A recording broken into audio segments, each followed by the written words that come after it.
Hey hi, this is कनक सोम और इस video में हम पूरा बायोमोलिक्यूल्स चैप्टर ख़त्म करेंगे जो कि आपके बोर्ड एग्ज़ाम के लिए बहुत ज़्यादा इम्पोर्टेंट है जो 27 में होने वाला है।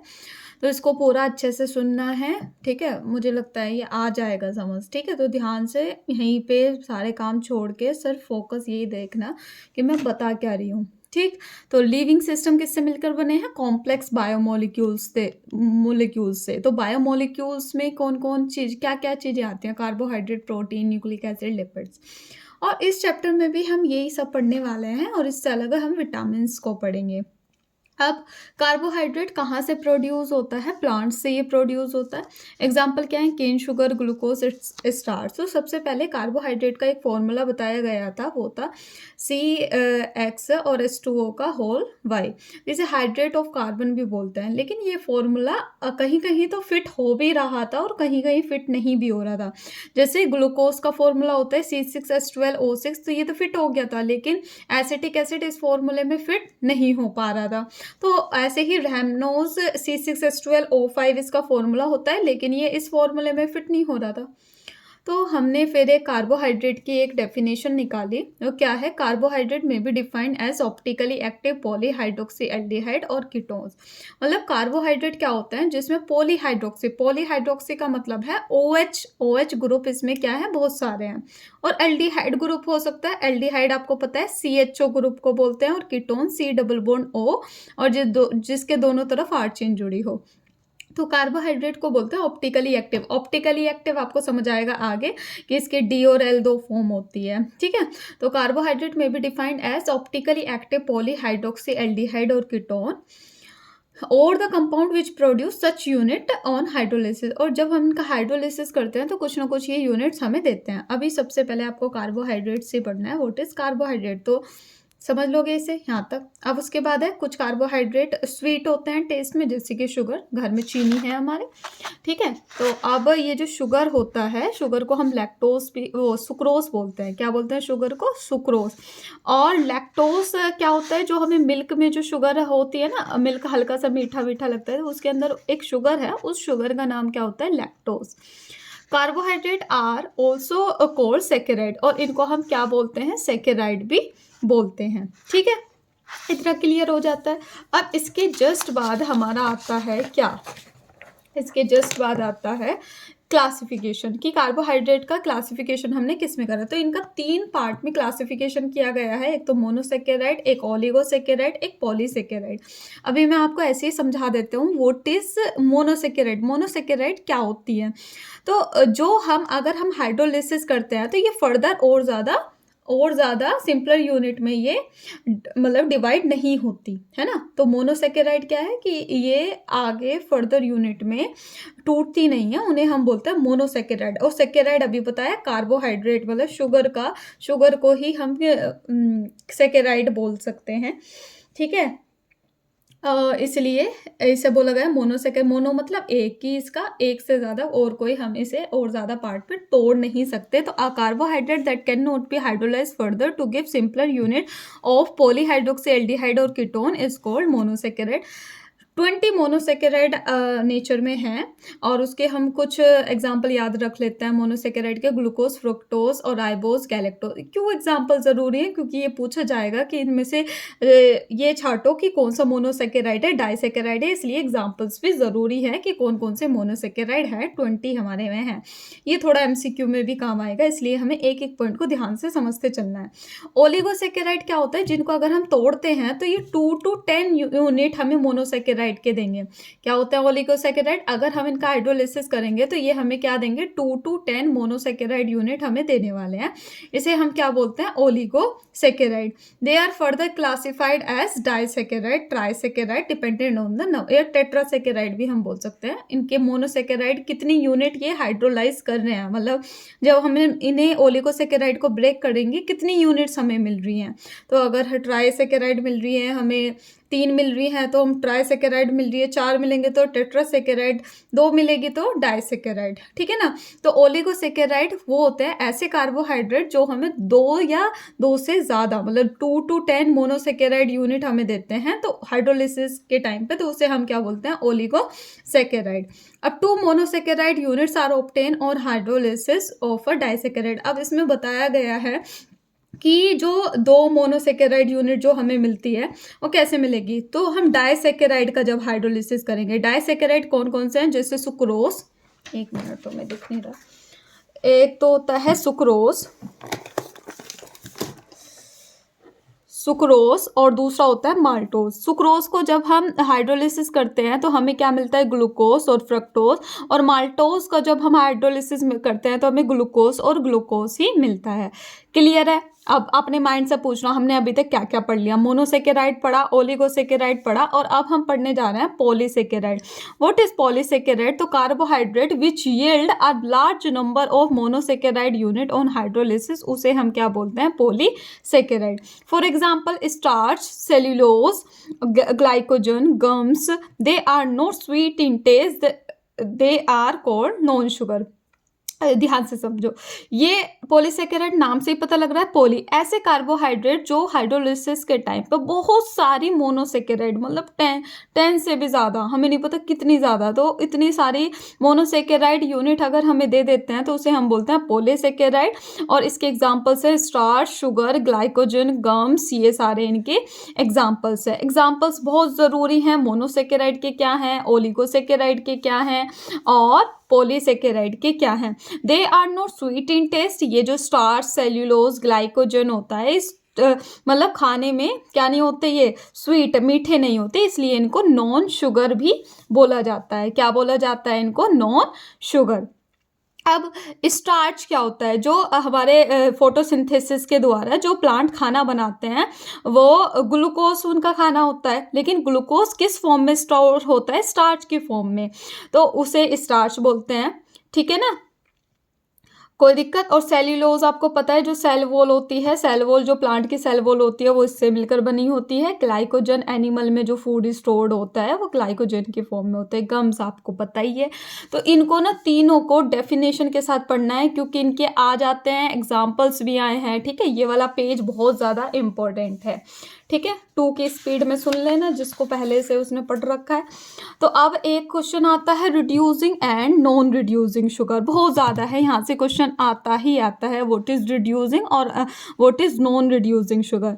तो ऑल वो कार्बोहाइड्रेट जो फेलिंग और टॉलन टेस्ट को क्या कर देंगे, रिड्यूस कर देते हैं, उसे हम क्या बोलते हैं, रिड्यूसिंग शुगर। और नॉन रिड्यूसिंग जो फेलिंग और टॉलन टेस्ट को रिड्यूस नहीं कर पाएंगे उन्हें हम क्या बोलेंगे, नॉन रिड्यूसिंग शुगर, ठीक है। जो रिड्यूस कर देंगे फैलन और टोलन टेस्ट को उसे हम बोलते हैं रिड्यूसिंग शुगर, जो नहीं कर पाएंगे उसे नॉन रिड्यूसिंग शुगर। तो ऑल मोनोसेकेराइड, जितने भी मोनोसेकेराइड होते हैं, जैसे मतलब वो एल्डोज या कीटोज हम उन्हें बोलते हैं, तो जितने भी मोनोसेकेराइड होते हैं वो सारे रिड्यूसिंग शुगर है क्योंकि उसमें एल्डिहाइड ग्रुप होता है और अल्फा हाइड्रोक्सी एल्डिहाइड।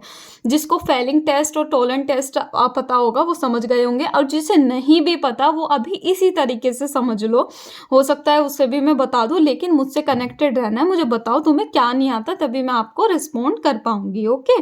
तो रिड्यूसिंग शुगर और नॉन रिड्यूसिंग शुगर बहुत ज़्यादा इंपॉर्टेंट है। तो मोनोसेकेराइड के आप इसमें कोई भी एग्जांपल लिख दो कि ग्लूकोज, जो हमने मोनोसेकेराइड में सारे ग्लूकोज, राइबोज, ये सारे क्या हैं, रिड्यूसिंग शुगर हैं, है ना। और इससे अलग हमारा वो नॉन रिड्यूसिंग में आ जाएंगे तो हमने यहाँ मेंशन कर दिया कि ऑल मोनोसेकेराइड क्या होते हैं, रिड्यूसिंग शुगर होते हैं। तो अपने आप इसका तो बना ही लोगे, बहुत ज़रूरी है, ये भी अच्छे से तुम्हें याद रखना है। उसके बाद अब हम स्टार्ट कर दे रहे हैं मोनोसेकेराइड से कहानियाँ, मतलब मोनोसेकेराइड पढ़ेंगे। तो मोनोसेकेराइड में सबसे पहले क्या आता है, ग्लूकोज। ग्लूकोज क्या होता है, स्वीट फ्रूट होता है, हनी, शहद होता है ना। तो उसमें क्या होता है, हमारा ग्लूकोज ही होता है, ठीक है। तो अब ग्लूकोज बनता कैसा है, तो इसे हम बनाते हैं शुगर से। शुगर का फॉर्मूला होता है C12H22O11। इसका जब हम हाइड्रोलिसिस करते हैं in the presence of acid, in alcoholic solution, तो हमें ग्लूकोज और फ्रक्टोज मिलता है इक्वल अमाउंट में। तो हमें ये जो ग्लूकोज और फ्रक्टोज हमें मिला है, एक हमें मिलता है डेक्स्ट्रो रोटेटरी और एक हमें मिलता है लीवो रोटेटरी। ये एक दूसरे के फंक्शनल आइसोमर होते हैं। डेक्स्ट्रो रोटेटरी का मतलब है ये प्लेन पोलराइज लाइट को क्लॉकवाइज डायरेक्शन में घुमा देता है, और लीवो रोटेटरी का मतलब होता है ये प्लेन पोलराइज लाइट को एंटी क्लॉकवाइज डायरेक्शन में रोटेट करता है। लेकिन रोटेशन लीवो का ज़्यादा होता है, इसलिए जो मिक्सचर होता है इन दोनों का वो लीवो रोटेटरी हो जाता है, जिस वजह से इस शुगर को हम इन्वर्जन और केन शुगर भी बोलते हैं। यहाँ से क्वेश्चन आएगा, लेकिन हम आगे भी इसे डीपली पढ़ने वाले हैं। सबसे पहले हमने पढ़ा कि हम ग्लूकोज को कैसे बनाने वाले हैं, तो यहाँ पे मैंने थोड़ी सी बात लिंक कर दी है। तो इसमें सुक्रोज का हम हाइड्रोलिसिस करते हैं, हमें इक्विमोलर मिलते हैं ग्लूकोज और फ्रक्टोज के। एक डेक्स्ट्रो होता है, एक लीवो होता है। फ्रक्टोज लीवो रोटेशन ज़्यादा होता है, इसलिए इसका मिक्सचर क्या हो जाता है, लीवो रोटेटरी। इसलिए इसको क्या बोला जाता है, इन्वर्जन ऑफ केन शुगर। कोई दिक्कत इसमें नहीं होगी, अच्छे से पढ़ लेना। अभी हम पढ़ रहे हैं ग्लूकोज हमने कहाँ से ऑब्टेन करा, कैसे ऑब्टेन करा। हम स्टार्च से भी ऑब्टेन कर सकते हैं। स्टार्च या सेल्यूलोज का फॉर्मूला होता है C6H10O5 इसकी पावर n। जब इसे एसिड की प्रेजेंस में हम हाइड्रोलिसिस करते हैं तो हमें ग्लूकोज मिल जाता है। तो अब हमने ग्लूकोज तो ऑब्टेन कर लिया। अब इससे आगे की कहानी, अब सबसे पहले बात आती है स्ट्रक्चर ऑफ ग्लूकोज। स्ट्रक्चर क्या है ग्लूकोज का, बहुत इंपॉर्टेंट बात चलने वाली है यहाँ से। तो ग्लूकोज क्या होता है, ये होता है एल्डो। एल्डो का मतलब क्या है, एल्डिहाइड, ठीक है। CHO ग्रुप, कौन सा ग्रुप, CHO ग्रुप। तो glucose is an aldo hexose. Hexose मतलब कितने कार्बन होते हैं, 6 carbon. Is also known as dextrose. इसको ग्लूकोज को हम डेक्सट्रोज भी कहते हैं। तो क्या है, glucose is aldo hexose and it is known as dextrose. It is a monomer of many large carbohydrate, namely starch, cellulose। मतलब स्टार्च और सेलुलोज की ये मोनोमर यूनिट्स होती है। मतलब अगर मैं पूछूं स्टार्च की मोनोमर यूनिट क्या है, तो वो हो ग्लूकोज होगी, ठीक है। सेलुलोज में भी ग्लूकोज मोनोमर यूनिट कहलाई जाती है। तो मैं ये एज्यूम कर रही हूँ कि तुम्हें ये सब चीज़ें समझ आ रही है। फॉर्मूला क्या होता है ग्लूकोज का, C6H12O6। इसमें 6 कार्बन होते हैं। एल्डिहाइड इसमें ग्रुप होता है, और ये डेक्स्ट्रो रोटेटरी होता है, ठीक है। अब इसमें हम बात करते हैं कि इसका स्ट्रक्चर क्या है। अभी डेक्स्ट्रो रोटेटरी मैंने आपको बताया कि जो क्लॉकवाइज डायरेक्शन में प्लेन पोलराइज लाइट को रोटेट कर दे, ठीक है ना। मुझे लग रहा है कि ये तुम्हें लिंक कर पा रहे होगे इस चीज़ से। तो ये हमारी स्ट्रक्चर होती है ग्लूकोज की। सबसे पहले कार्बन पे एल्डिहाइड ग्रुप होता है। देखो 6 कार्बन बना लेना, 1 2 3 4 5 6 बना लिए। अब पहले कार्बन पे होता है CHO ग्रुप, तो हमने CHO ग्रुप को लिख दिया। अब तुम्हें ये भी पता है CO के बीच में डबल बॉन्ड होता है। फिर सीधा से क्या लिखना है, CHOH CHOH CHOH CHOH और CH2OH। तो सबसे ऊपर वाले पे हमने एल्डिहाइड ग्रुप और नीचे पे लिखना होता है CH2OH, और बीच में ये जितने भी बचे हैं उसमें OH OH OH। तो एक बार आप मेरे साथ बना के भी देख लोगे। पहले क्या लिखोगे, 6 कार्बन, 1 2 3 4 5 और 6। यहाँ पे मैंने क्या बताया, CH2OH लिखना है आपको, और यहाँ पे कौन सा ग्रुप लगना है, CHO ग्रुप। अब मैंने बताया CHOH CHOH CHOH और CHOH। कितनी आसान हो गई। तो ये हमारी क्या है, ग्लूकोज की स्ट्रक्चर है। कोई दिक्कत इसमें नहीं होगी। अभी डीपली स्ट्रक्चर को भी समझेंगे। अभी इतना ही, जैसे जैसे मैं पढ़ा रही हूँ वैसे वैसे पढ़ते चलो। अभी ये क्वेश्चन आया था कि ग्लूकोज की स्ट्रक्चर स्ट्रेट चेन है। तो स्ट्रेट चेन है, उसके लिए बहुत सारी रिएक्शंस उसने बताई। तो रिएक्शन तो भाई साहब बहुत ही ज़्यादा ज़रूरी है। यहीं से क्वेश्चन उठा है, बहुत सारे मैं आपको दिखा दूंगी। बहुत ही कॉन्फिडेंस के साथ इसलिए बोल रही हूँ क्योंकि यहाँ से बहुत सारे रिपीटिव क्वेश्चन है। वो पूछेगा आपसे क्वेश्चन कि स्ट्रेट चेन में है ग्लूकोज, इसका हमें बताओ कैसे स्ट्रेट चेन में है। तो हम कहेंगे कि CHO CHOH का 4 ही तो है, ये 4। अब मैंने ये जो स्टार बना रखे हैं कायरल कार्बन है। कायरल मतलब कि जो 4 अलग अलग एटम से जुड़ा हो, तो उसे कायरल कार्बन बोलते हैं। तो ग्लूकोज में 4 कायरल कार्बन होते हैं।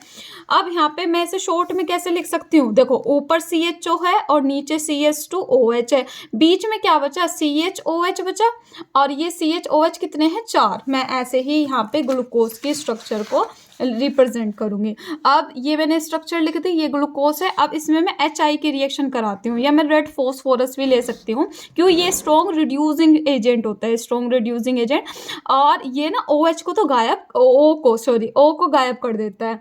तो जितने कार्बन है, कितने कार्बन है यहाँ पे, 6 कार्बन है, तो 6 कार्बन से ऑक्सीजन गायब कर देता है, तो हमारा क्या बन जाता है, हेक्सेन।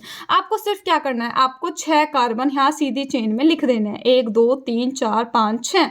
अब यहाँ single bond single bond single bond, आपको पता है वैलेंसी कितनी होती है, 1 होती है, तो कितने H आएंगे, 3 H आएंगे। यहाँ कितने H आएंगे, यहाँ पे 2 H आएंगे। और यहाँ कितने H आएंगे, 2, यहाँ पे भी 2, यहाँ पे भी 2। और यहाँ पे एक बॉन्ड है तो कितने H आएंगे, 3। ये कैसे कर रही हूँ, क्योंकि मुझे पता है कार्बन की वैलेंसी होती है 4। अगर एक बॉन्ड लग रहा है तो कितने H आने चाहिए, 3 H आने चाहिए। 2 बॉन्ड लग रहे हैं तो कितने H आने चाहिए, 2 H आने चाहिए। तो क्वेश्चन कैसे पूछेगा कि ग्लूकोज स्ट्रेट चेन में है, हमें प्रूफ बताओ। हमें बताओ कैसे वो स्ट्रेट चेन में है। तो हम कहेंगे उसकी ना ग्लूकोज की रिएक्शन आप HI से करा दो। HI is a strong reducing agent, और उसमें से वो ऑक्सीजन को सारे को रिमूव कर देगा और N-हेक्सेन हमें दे देगा। तो ये वाली इस तरह से भी क्वेश्चन आ सकते हैं, इस तरह से भी आ सकता है। ये वाला प्रोडक्ट वो हाइड कर लेगा और ये आपको लिख के देगा, या फिर ये दोनों लिख के देगा, ये पूछ लेगा। तो इसलिए हर तरीके से इसे समझना है। मैंने आपको बता दिया क्वेश्चन कैसे आएगा। नेक्स्ट चलते हैं। अब है इसकी दूसरी चीजें। अभी तो हमने पढ़ा कि ग्लूकोज क्या है, स्ट्रेट चेन में है। अब वो क्या पूछ सकता है आपसे, अब वो आपसे पूछेगा कि इसमें कार्बोनिल ग्रुप है। What is carbonyl group, carbonyl group होता है C डबल बॉन्ड O। इससे पहले एल्डिहाइड वाला चैप्टर है, उसमें ये चीजें हमें बताई गई हैं। तो अभी आपको नहीं पता, जिस बच्चे को कुछ भी नहीं पता, वो एक चीज समझ सकता है कि C डबल बॉन्ड O है, इसकी NH2OH से रिएक्शन करी गई, इसे बोलते हैं हाइड्रोक्सिल अमीन। यहाँ पे H2 और O, ये कि पानी क्या चला जाता है बाहर, तो ये डबल बॉन्ड किससे जाके लगेगा, अब N से लगेगा। वही मैंने यहाँ पे करा है, मेरी बात समझ पा रहे हो। जैसे C डबल बॉन्ड O है, ये प्लस करा मैंने H2N, ये मैंने हाइड्रोक्सिल अमीन, इसे बोलते हैं हाइड्रोक्सिल अमीन। इसे ऐसे ही लिखना, 2-3 बार कॉपी में लिख देखो। ये वाली चीज बाहर निकल गई, पानी बाहर निकल गया, तो ये डबल बॉन्ड किससे जाके जुड़ेगा, N से जाके जुड़ेगा, तो यहाँ पे जुड़ गया है। बस इसका नाम बोल देना, इसे बोलते हैं ऑक्साइम। अगर ये रिएक्शन हो पा रही है, दैट मीन्स कि जिसकी आप रिएक्शन करा रहे हो उसमें कार्बोनिल ग्रुप है। अगर रिएक्शन नहीं होती तो इसका मतलब यहाँ पे कार्बोनिल ग्रुप नहीं है। तो अब हम ग्लूकोज में चेकिंग कर रहे हैं क्या इसमें कार्बोनिल ग्रुप है। तो अब सेम एज इसमें भी हम इस वाले ग्रुप को खोल के देख लेंगे, है ना। इसे हमने कैसे खोल के देखा होगा, C डबल बॉन्ड O और यहाँ पे H, ऐसे ही तो लिखा होगा ये। तो ये देखो यहाँ से ये वाला, ये O, और यहाँ से ये तो बाहर चला गया होगा, H2O तो यहाँ से बाहर चला गया होगा। देखो H2O ये तो बाहर चला गया, और यहाँ पे क्या लग गया होगा, CH और NOH। CH ये O और ये H2 तो बाहर चला गया, ये और ये तो बाहर चला गया, ठीक है ना। तो क्या बच गया, CH और डबल बॉन्ड NOH। ध्यान से देखो, बनाना कोशिश करना मेरे साथ साथ, क्योंकि मैं ऐसे मुझे पता नहीं चलेगा। तो कुछ भी अगर दिक्कत आए कमेंट सेक्शन में बता देना।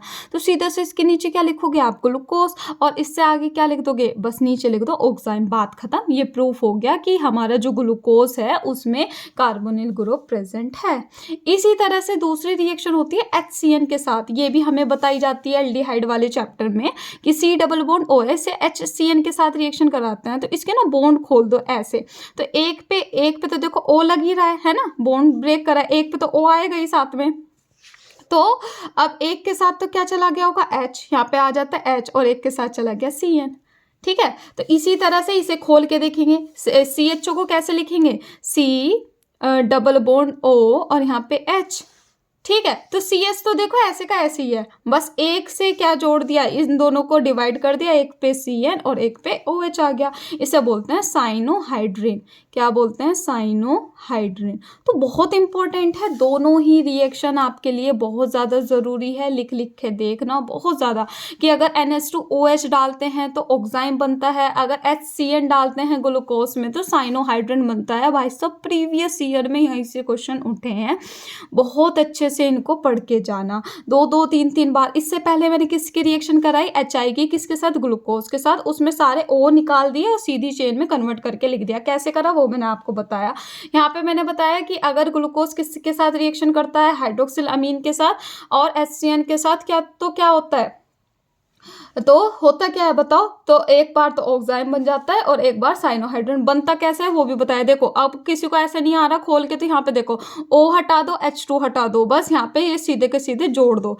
पर इतना आपको जरूर ध्यान रखना है, CH डबल बॉन्ड लगना है, CS डबल बॉन्ड। अगर कोई ऐसे समझ पा रहा है तो बहुत अच्छी बात है कि इसे खोला है हमने, C डबल बॉन्ड O और यहाँ पे एक H ऐसे लगा हुआ था, यहाँ से O जाता है और यहाँ पे NH2OH, तो यहाँ से ये दोनों चीज, तो डबल बॉन्ड इस N के साथ तो आएगा ही, तो इसलिए यहाँ पे CH डबल बॉन्ड NOH लिखा गया।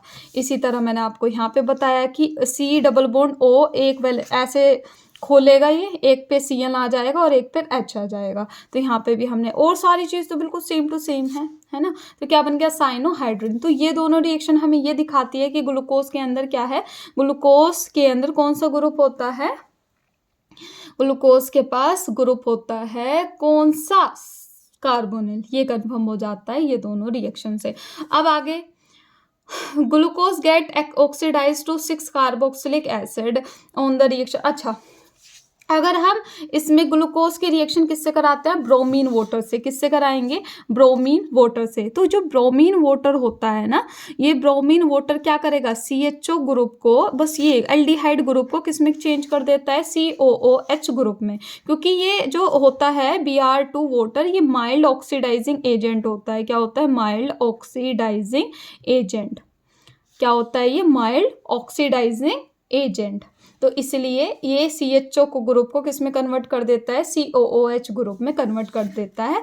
और क्योंकि यहाँ पे ऊपर COOH आ गया है तो इसका नाम हो जाता है ग्लूकोनिक एसिड। क्या हो जाएगा, ग्लूकोनिक एसिड। अब ये वाली कैसे रिएक्शन पूछी जाएगी, ये पूछा जाएगा कि ऐसी रिएक्शन बताओ कि जो सिर्फ हमें एल्डिहाइड का टेस्ट देती हो, तो वो उसमें हम क्या डालेंगे, ब्रोमीन वाटर।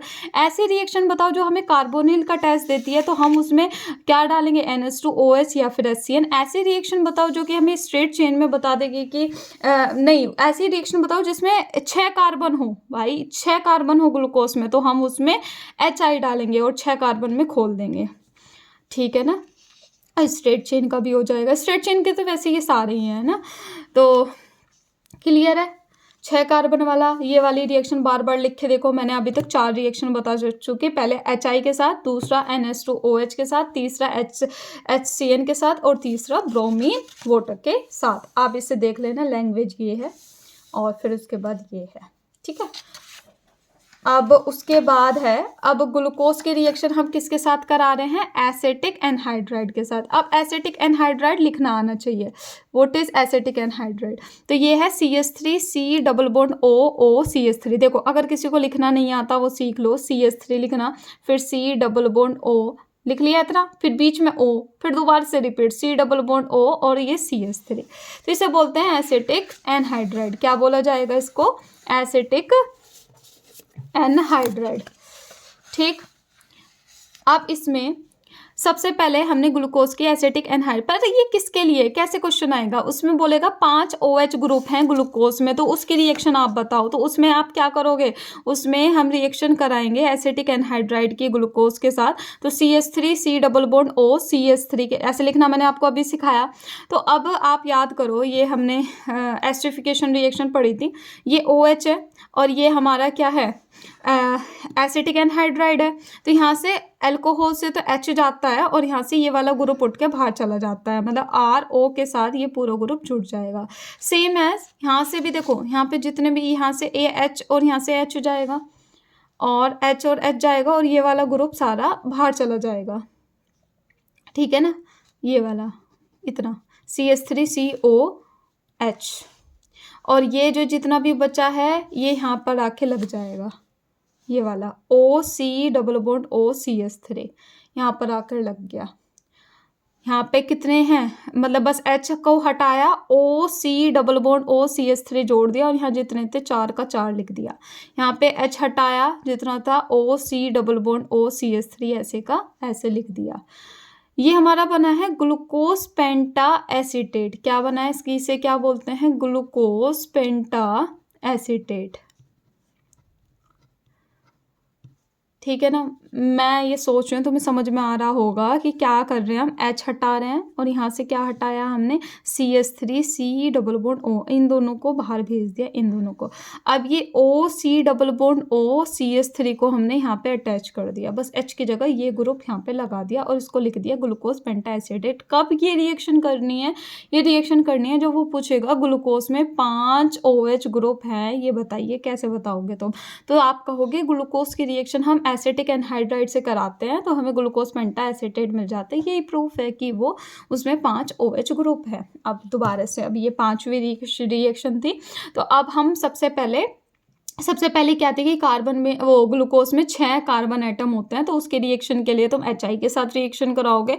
दूसरी आपकी रिएक्शन क्या थी कि अगर आपको कार्बोनिल ग्रुप पहचानना है तो आपके पास 2 चॉइस है, एक तो क्या किसके साथ, हाइड्रोक्सिल अमीन के साथ करा सकते हो NH2OH के साथ, या फिर HCN के साथ। और आपकी फोर्थ क्या थी कि अगर आपको ये बताना हो एल्डिहाइड है ग्लूकोज में, एल्डिहाइड CHO ग्रुप है, तो ब्रोमीन वाटर के साथ कराओगे, ग्लूकोनिक एसिड बन जाएगा। और फिफ्थ है कि अगर 5 OH ग्रुप आपको बताने हैं तो उसमें आप किसके रिएक्शन कराओगे, एसिटिक एनहाइड्राइड से रिएक्शन कराओगे। आई होप आपको समझ आ रहा होगा।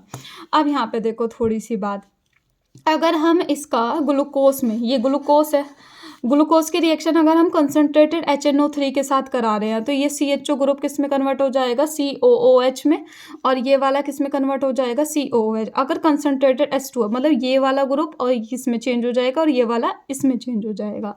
ठीक है, अगर हम इसको नॉर्मल ऑक्सीडेशन करा रहे हैं, मतलब नॉर्मल ये जो है हमारा ग्लूकोनिक एसिड का अगर हम नॉर्मल ऑक्सीडेशन कराते हैं कोई भी ऑक्सीडाइजिंग एजेंट लेके, तो ये वाला ग्रुप इसमें चेंज हो जाता है। तो यहाँ पे सिर्फ O भी लिखा रहे ग्लूकोनिक एसिड में।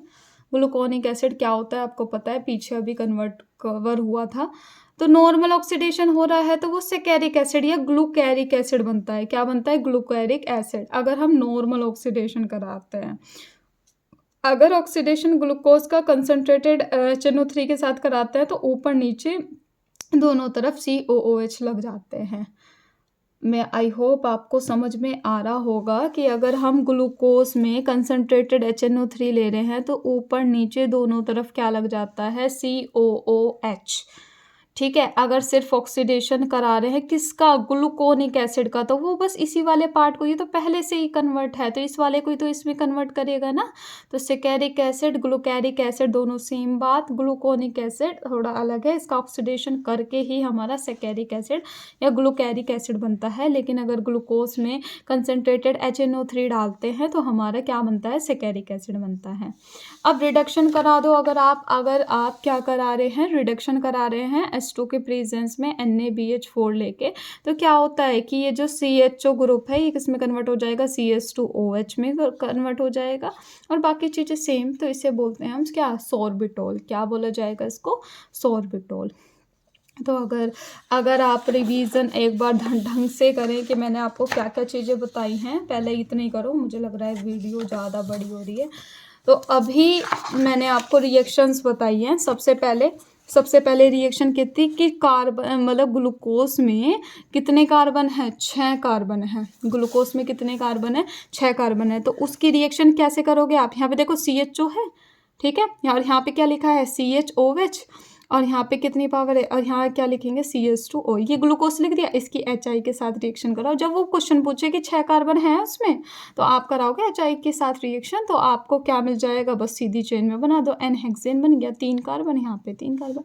दूसरी रिएक्शन सेम यही करोगे। अगर कार्बोनिल ग्रुप के लिए वो पूछ रहा है, कार्बोनिल ग्रुप के लिए, तो उसके लिए आप किसके साथ, NH2OH के साथ रिएक्शन कराते हो और HCN के साथ। NH2OH के साथ कराते हो तो ऑक्साइन बनता है, HCN के साथ कराते हो तो साइनोहाइड्रिन बनता है। ठीक है, करके देखना।